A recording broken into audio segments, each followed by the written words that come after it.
everyone. Today's customers have an abundance of choice. Every product or service has been copied and is being offered from many different companies. In fact, there's not a single product or service I can think of which is entirely unique.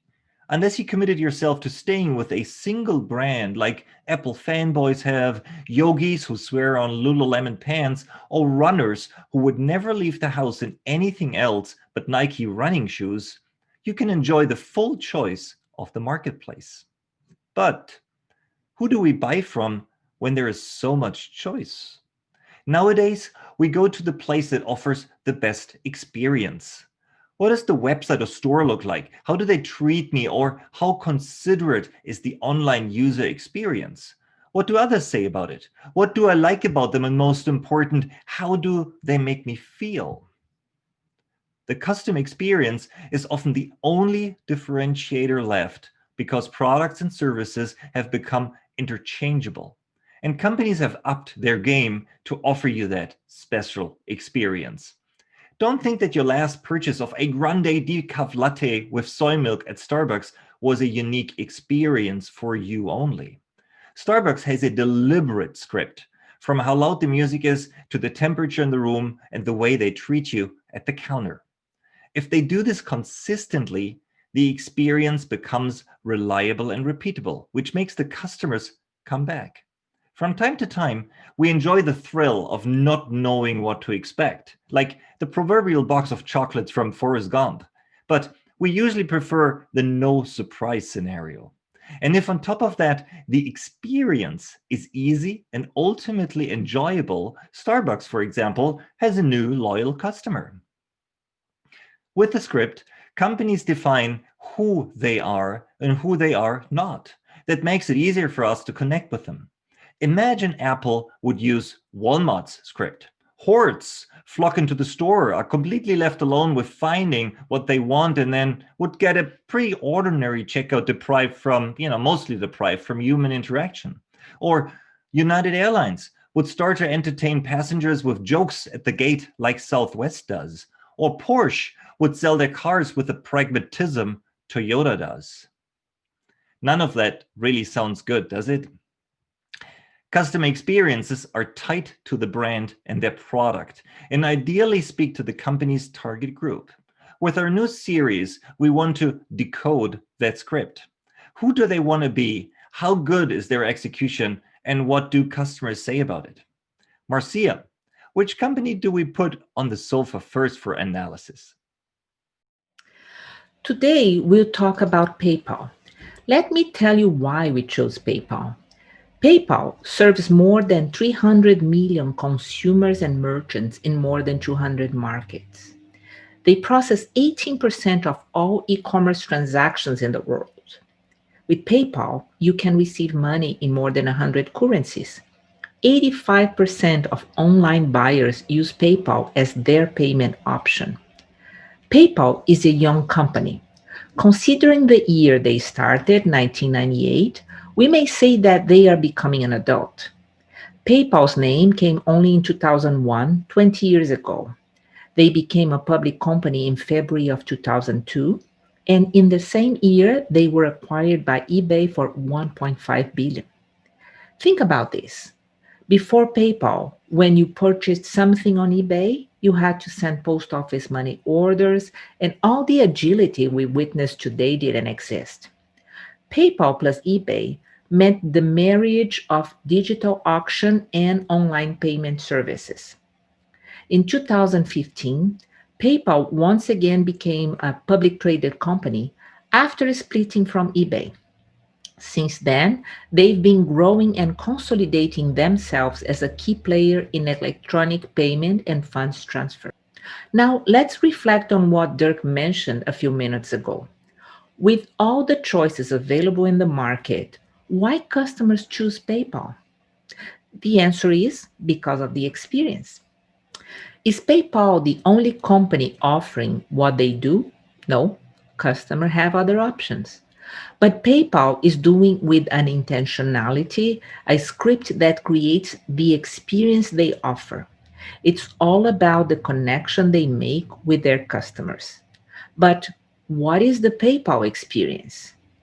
Even the name Paul, which is a very casual way to say friend, evokes connection and familiarity. If you look at their customer website today, you will see they offer an invitation question. On the same page, they point to each customer category, individual, businesses, or developers, to quickly find the answer to the question. The primary chosen color is blue, which relates to trust, honesty, and dependability. And if you take a look in their corporate website, you will see a similar look and feel.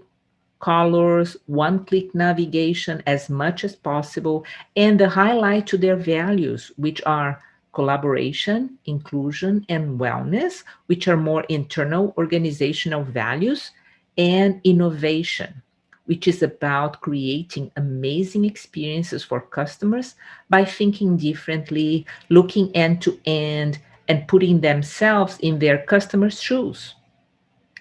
The PayPal experience connects with the purpose, equip every individual and business with the financial services and commerce solutions needed to participate and thrive in the global economy. Hey, wait a minute.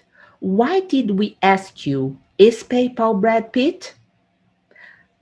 When we were doing our research for this episode, we find out that if PayPal were a movie character, it could be Rusty Ryan, played by Brad Pitt in Ocean's 11. I'm not talking about the morals of the movie, I'm talking about the personalities, okay? So, why Rusty? Why not Daniel Ocean? So, Ocean was the mastermind, the leader, almost the celebrity in the spotlight. So, why not Linus? Linus was the rookie, the ambitious, the learner. And why not any one of the others? Because all the others have their individual roles in the plot. Rusty is Daniel Ocean's pal, his right hand man, the one that makes things happen. The logistic operations have connections, know how to do things behind the scenes, understand the others and their needs and ambitions, and at the end, support the success of the heist. Nobody thinks about PayPal as a main character. It is there helping us when we need it for money transaction.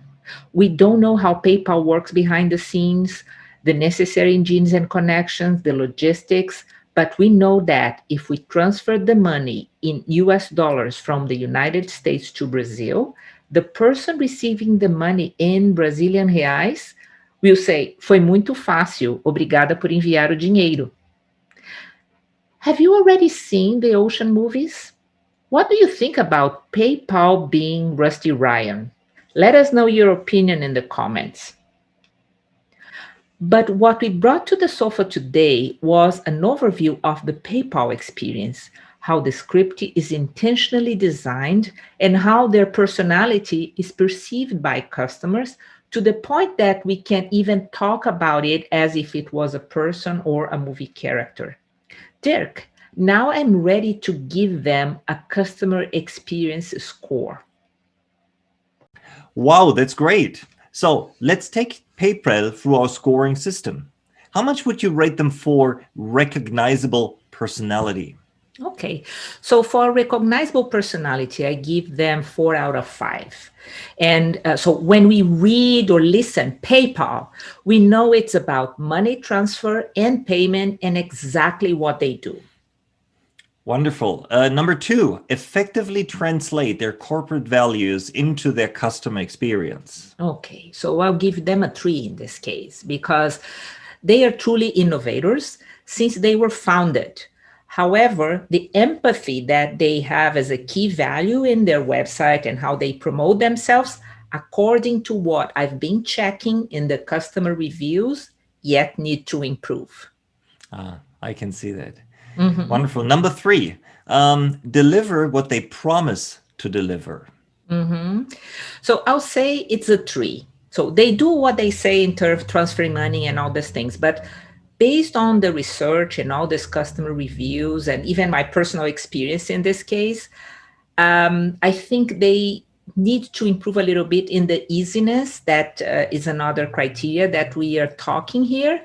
And they hold the money much more than we expect sometimes. And I noticed that this is a complaint that a few customers also had. So the delivery on promises in this case is yet to be improved too.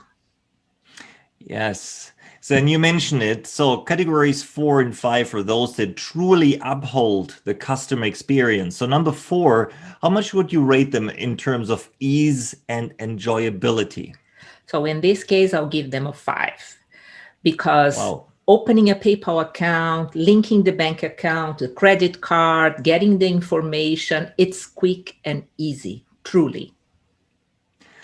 Excellent. Last but not least, what is the true core of the customer experience that the customer can go in and interact with the company at any given point in time, and they have a reliable and repeatable experience? How would you rate them on this aspect? I say it's a 4 because once you register your account and start using it, either for sending or receiving money or making payments, the experience will be the same. In case you want to do something slightly different than this, you not necessarily will be able to repeat it. So there is a learning curve that you have to do. So that's the 4. So it's a very small corridor, but if you have anything else, it's not in that small corridor, it doesn't work. Yes, true. So it's a rusty with limitations. It's exactly True. how you describe the character. Yes. Well, if we do the math, that puts us at a very good average of 3.8 for their customer experience. For everyone out there, we've been doing this for some time, and we will be sharing our thoughts on other companies in future episodes. Next one on the sofa for an analysis will be the little furniture company from Sweden called IKEA. Marcia, I do have to say, that was very entertaining and insightful. Thanks a lot. It was great research and it was fun, and I love to hear the Portuguese. Oh, thank you. Obrigada. Obrigado. So for everyone out there again, speaking for the both of us, we hope you've enjoyed our take on customer experience and the insights that it provided. Please hit the subscribe button that is being should be popping up right now, and then you get notified for every time we post a new episode. Thanks for watching. Wherever you are, stay safe. This is Dirk. And this is Marcia, and we are on a mission to make companies more customer-centric. Thank you. Yes. Thank you. Bye-bye. Bye. Thank you.